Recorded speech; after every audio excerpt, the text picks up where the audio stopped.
TikTok. No, I didn't experience it. Well, that's a good thing.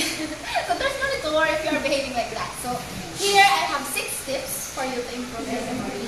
And I recommend you to start jotting it down because it will be your guide to your activities. And also you'll be able to read it whenever you forget. The revision process. Yeah, 100%. Down.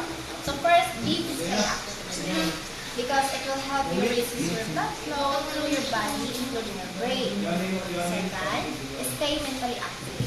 Okay? Third, spend more time with others. If you have a problem, just go hang out with your friends or talk to your friends. Okay? Then fourth, sleep early. If you don't have something to do with your paperwork, Don't go on. then fifth is eat healthy diet.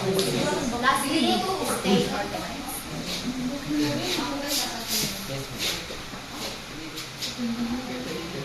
So that's a good thing. Thank you, ma'am. I'm not mistaken to choose you as my counselor.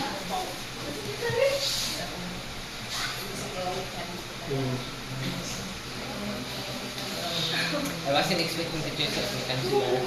You're not just good a counselor, but you're good in communicating. There's nothing to worry about. Thank you. You're welcome.